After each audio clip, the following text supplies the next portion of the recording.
check this out. I made this lick up.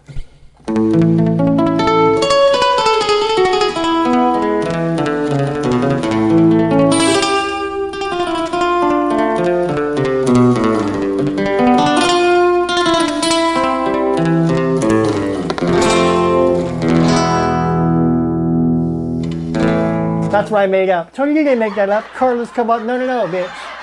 I made it up. Carlos Cavazos copied me in 1979. I was 12 years old. I was playing guitar. He walked by my house. He heard me playing it and he stole it and he recorded it in 1983.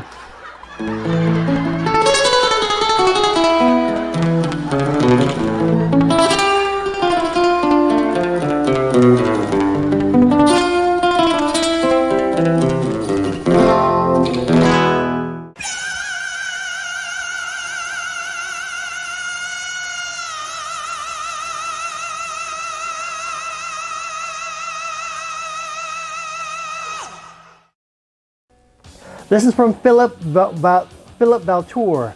Nice job, Mr. T. I know that you use Boss E-Band, but I was wondering if you might be able to do a segment for dialing in the Lynch tone with a tube amp. What should it sound like before the delay and reverb? Basically build the sound from the ground up. That'd be stellar. Also, I'm having a really hard time understanding what's happening when you do those pull-off trills. Possibly you could also show us those sounds without the delay. Cheers, mate. Philip, I don't have an amp per se because all I have is the Boss E-Band. I got rid of my amps back in 2000. Well, I got rid of my amps around 2005 or 2010. The last amp I had was a PV Viper 30 watt. I wasn't happy with it and I chucked it and it just sounded like crap. That's just my experience. But I've had the E-Band since 2005 and the JS8 and JS10. So all my tones I've been building up from scratch, as you can see on my playlist, the way I would normally do it. But if I had an amp, the way I would do it is I would grab like maybe 3 pedals, a delay, an overdrive, and a chorus. Those 3 pedals I would always have in my arsenal.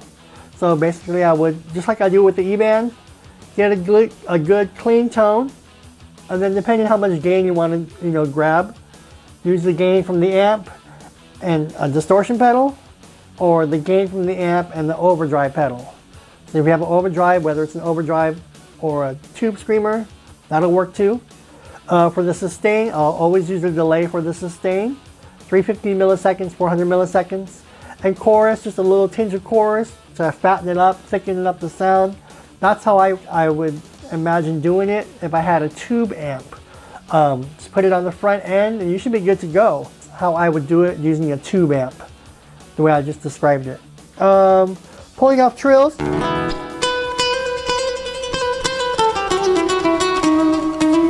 Now, obviously I'm using a classical guitar tone patch for this guitar.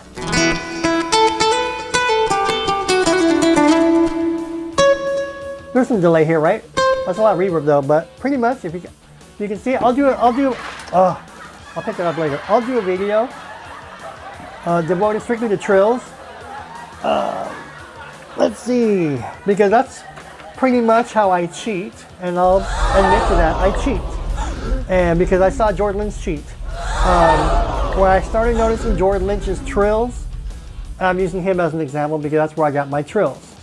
When he did the solo project, The Vision, or with Tony McAlpine, and he did The Vision, that solo is tons of trills. And when I heard that, I was like, how is he so fast?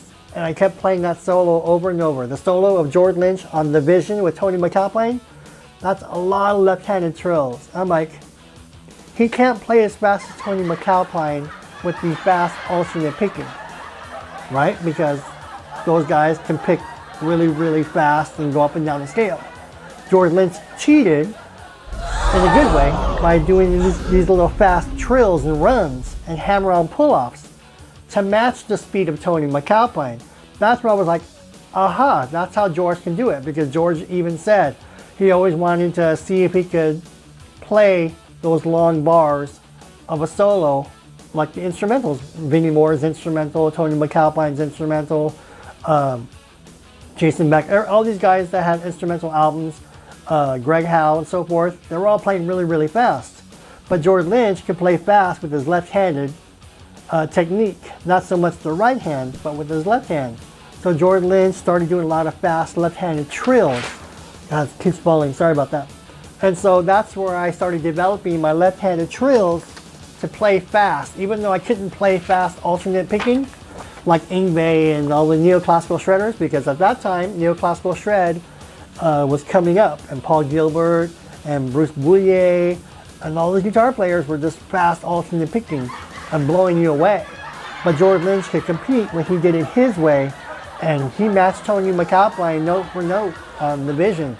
So I'll break that down. If you want me to break down the Vision, I'll be happy to break down the Vision. But I'll do a video on the left-handed trills. I don't have the guitar right now for it because look. But pretty much, I know it's redundant, but if you just go.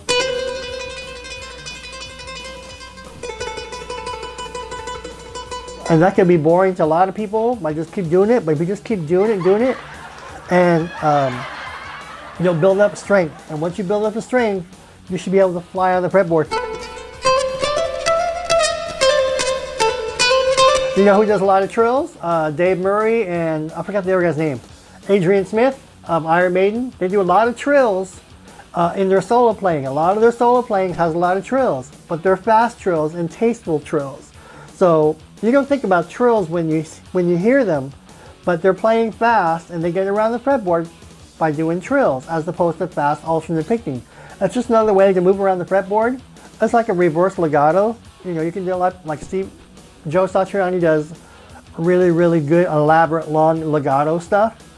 You can get away with it by also doing little trills, stop and starts and trills, and a couple of bends and so forth.